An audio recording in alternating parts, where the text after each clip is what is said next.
There's Ty, and this is the first tree I ever tapped. And that was, what, over 2 years ago now, so we're going to be tapping it again this year. We didn't do it last year, and I was trying to find, I'm not even sure, I can't find it. I remember where the bucket was, it was right around here, but everywhere I looked, it looks like that hole was filled in. I remember I checked last year, I could see it, and after just a year, it was pretty much filled in. These things heal pretty quickly, as long as it's not too big of a hole. All right, I use a 5/16 bit and drill bit for the tap. That's what fits here. And you want to do it about 3 feet off the ground, and you want to do it angled upwards, okay? So when I'm going in here, I'm going to kind of go upwards in the tree, and you don't want to go in any further than 1.5 inches. Anywhere between 1 inch and 1.5 inches is going to be just right. Okay, so this week actually just got above freezing, which is the first time in about a month. And the last 2 days, maybe 3 days, it's been above freezing. And where I'm at now, the sun really hits over here. Everywhere else in the yard you can see still snow, the rest of the woods are snow, but right in here is probably where we get the most sunlight in our yard, in our backyard here. Everywhere else, so some spots there's still a foot of snow. It just all depends on where the sun's hitting. But yeah, in here around this tree, there's still a good bit of snow. So we're gonna drill this hole, get the tap set, and move on to the next one. You boys gotta be here to believe it. Look at that. Boom, she's oozing. Ty found a bread knife in our outside grill area, whatever it is. Look at that ooze. Ty, she's ready. Well, I might be a little late. I mean, I'm not, because we have a long season ahead of us, but still, the sap's flowing. I've never drilled into it where it is immediately dripping, so I was afraid of that because the last couple of days were pretty warm. I just thought after a month of being frozen, it would take longer to thaw out, but surprisingly, these things are flowing. We drilled in here and it started to drip out pretty good, so I'll show you that. Maybe we can catch that on camera. There it is. You can tell it's wet. That sap is there, so we're gonna get this tap in and move on to the next one. And it's also important to note, you want this bucket to be stable. You don't want it to you don't want it in the position where it could fall over easily. What I like to do, once I start collecting more sap and it warms up a little bit, I start getting piles of snow and put around here to keep the sap cool until I can get it in the evening. And that helps, I think. In case it gets too warm during the day, it'll keep the sap cold. What do you think, Ty? Maple. It's a maple. Oh, you okay? He's a big faker. He gets it from me. All right, let's go, bud. It is getting dark. We got a lot more to do. This was another tree I did last year, and that was the hole. So pretty much it's, again, it fills in, and it's just the remaining bark that's there. Okay, I've had a lot of people tell me this, and I know this, but I just don't do it because we have so many trees. But you can actually tap the same tree more than once. And what I mean by that is you can put multiple taps on a tree if it's big enough, right? So a big enough tree, I believe it's every if it's 18 inches or more, you can put 2 taps on, and then if it's like 24, you can do 3. I don't remember the number, but yeah, you can do multiple taps, and that's what I'm doing here.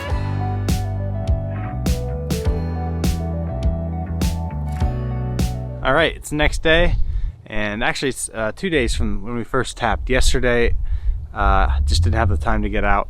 So we're out here today. We're gonna finish tapping. It's Saturday morning right now. We got these with us. We got 15 more taps to do. We did 5. I'm just gonna do 20 this year. Again, that's what I did last year, and it was pretty manageable. I was hoping to upgrade. Evaporators didn't get to it. So because of that, I'm just gonna stick to what I'm at with 20. And that should be plenty. But right now it's 34 degrees, so it's a lot cooler than it was the last couple days, but you can tell this snow really melted. I mean, we had a lot of snow, but it all depends where you're at. Right here we get a lot of sun. Down by the house doesn't get much sun. My parents' house, however, like, it doesn't look anything like this. They have snow everywhere. I think they just I mean, it's all where the sun faces, so we just we get hit with the sun a lot more here than they do, and so because of that, they have a lot more snow at their house, which helps with maple syrup, in my opinion. And what I mean by that is, whenever you have a lot of sap, it helps to have a whole bunch of snow to keep it cool. Usually you're going to be okay depending on the weather, but every once in a while I get a little worried if I have, say, like 100 or not even 100, if I have like, 50 to 100 gallons of sap, and if I see it's going to be like maybe warm the next few days, I don't want it to go bad. And maybe I'm busy and I can't boil every day, so it helps. What I did last year was I was in that situation. I was really busy at work, didn't have time to boil every day, but I had so much sap, so I made a giant mound of snow. I was taking wheelbarrow loads of it, made a big mound of snow, and I'd keep the sap in there, and that snow held for a long time. So that's what I'm planning to do here as well. We have a lot of snow by the house, so I'm going to make a big pile again, and that way if I run into a situation where, maybe it's a few days of 50 degrees or warmer, I don't have to worry about the sap going bad. I'll be able to keep it cool. But it helps when it gets cold at night, because usually this stuff will freeze, and then by the time, even if it's like 50 the next day, by the time it actually thaws out, it's cooling down again. So it works itself out. All right, Ty's ready. He's got his drill. Got my drill. Mallet, we're ready to go, huh, bud? All right.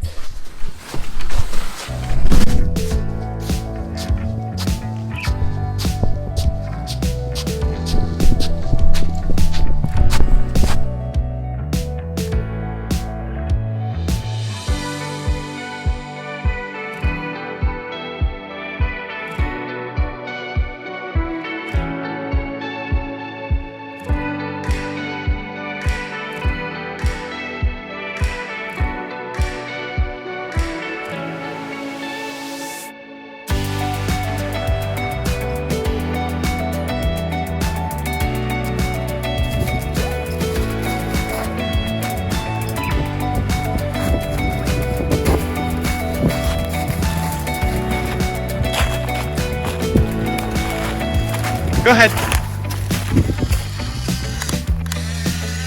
There you go. All right, that one's all done. Here's another one I tapped last year, and it's healing up again really well. Amazing how that works. All right, as you can see, there's our house over there. Wait. Pushing the wagon. Anyway, so the house is over there, and last year I did all 20 right by the house. But this year, like I said, we got thousands of them, especially out here. There's just so many maples over here and what we call maple grove. So I'm just gonna move on out here and get some of these ones. It'll be, switch them up, It's perfect trail out this way, so it's a little easier. But looking at the sap, there's really not much sap at all in these. I think that these trees are just more frozen. So now that it's actually daylight, I'll show you. I showed you the other day. Here, this tree, for example, okay? It was hard to see at night, but this was where I tapped last year. And it's hard to tell right now, but it is filled in. The only thing missing is the bark, but inside of there, that already healed itself. So these things, they're pretty quick to heal. It's amazing. But I've had people ask me, like, doesn't that kill the tree? And I'm going to turn the camera. So one thing that's important to note, I've had people ask me, doesn't this kill the tree? Isn't it bad for the tree? You're doing a small hole, right? It's a 5/16 hole. So it's not very big, and you go in about 1 inch. And what's important to remember is that these trees come back from much, much worse. This is a pretty healthy tree.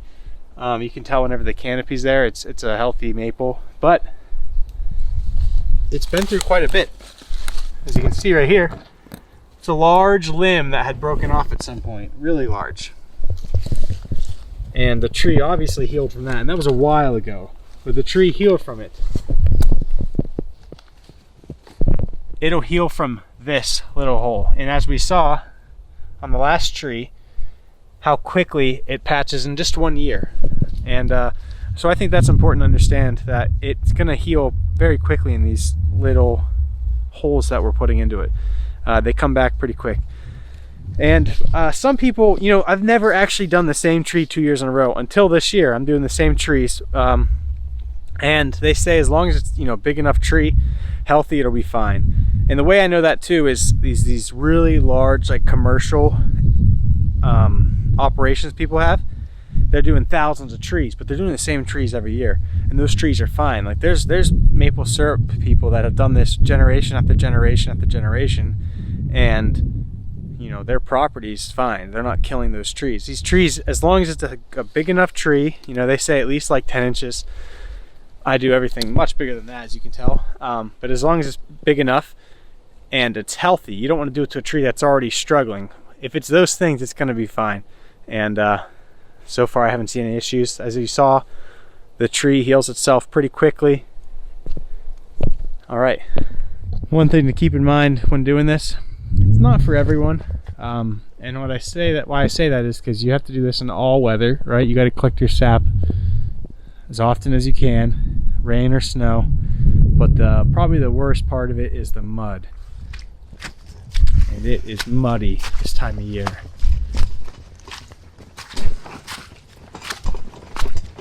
This wagon though has been a lifesaver.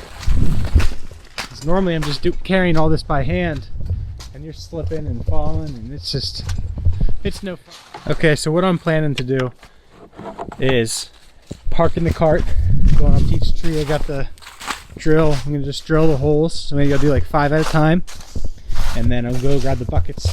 Do that. I would bring it with me now, but carrying the camera, you only have so many hands. But Ty's got his drill. You ready? Oh, he wants to hold the camera. Okay, let's look at this one. This is the tree I did last year. And again, same thing. It's healing up pretty well. It's just bark now that's missing, but the inside of it's already healed. Same with this one.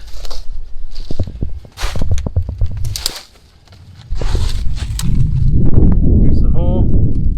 And they heal well, as you can tell. Alright, so we're going to go in here and show you how this is done. So you're going in at an angle, right? So I'm trying to keep this flat here. Right? So you're going upwards. So we're going to head on in.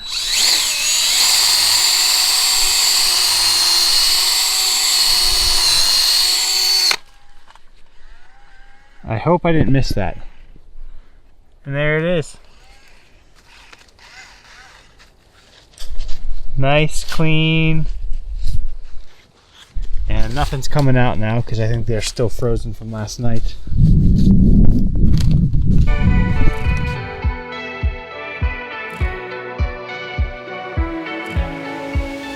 All right, today's the final day I'm going to be tapping. I've done this over 3 days now. Just been busy. Don't have a lot of time each day to get it done. So yeah, I didn't have a whole lot of time. Anyways, out here now. I don't have Ty with me today. I'm actually in a big hurry right now, and have to have an appointment coming up soon, so I didn't have a lot of time. Anyways, I'm tapping the rest of these trees here, and this one I did too. And the reason is because they're big trees and they split off like that. So you can see they are from the same stump at the bottom, but they branch off and they're big trees, so I think they'll just be okay doing a bucket per each tree. So yeah, we'll go from there. All right, I'm checking on the rest of these trees, and over here it's definitely interesting.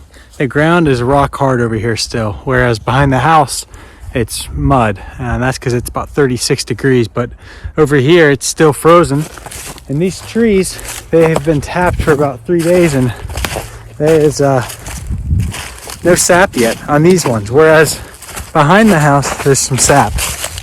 Yeah, nothing in that one either. So all of these trees over here towards Maple Grove, no sap yet. They are still frozen. I got 5 right in this little area.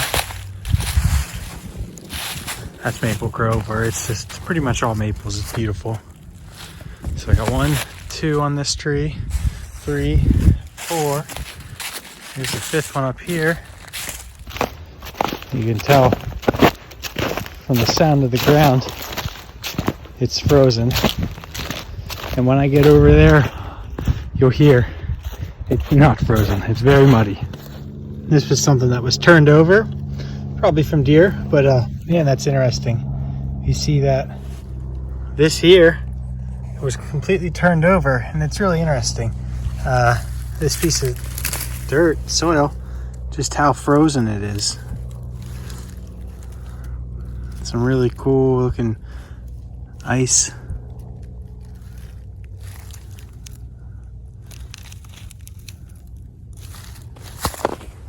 And now I'm by the house where it's frozen again. And here's my help. Come here. I wasn't gonna get it done without him. He's been with me every day, so I know I was in a hurry, but we're in a good spot, and I'm never gonna get done without Ty, so I had to bring him out. This is also interesting. This stuff happens everywhere. I don't understand what's going on exactly, but somehow you see all these crystals. Oh. I don't understand what's happening, but I just know it's frozen. Somehow they tend to come out of the ground. This looks like there was moss here. And we got this maple to give you some idea of the size compared to this bucket. It's a big one.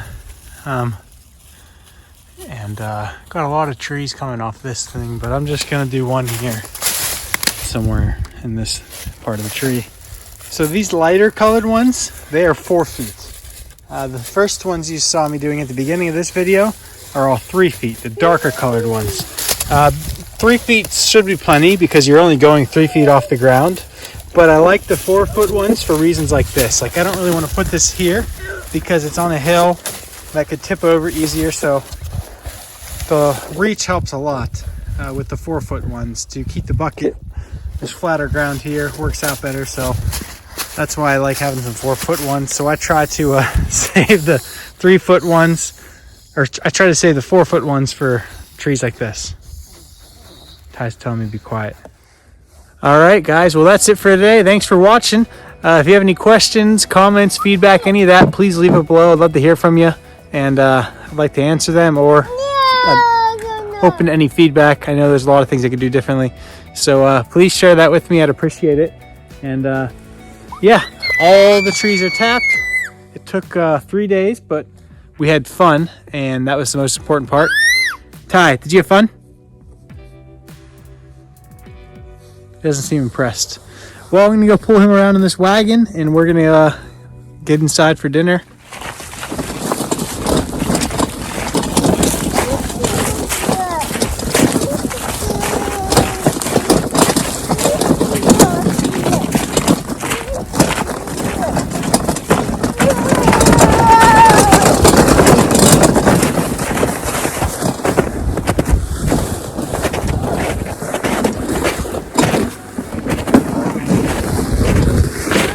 Front yard right now, right before I'm about to go somewhere. Just took a good nice fall and got covered in mud. So gonna, oh, look at this kid, all on his own, huh? Well, thanks for watching, guys. That's it. Don't forget to hit like, subscribe, comment, and share it with your friends. Please comment below if you have any questions, if you have any feedback, comments, anything at all regarding this. Let me know. Thanks.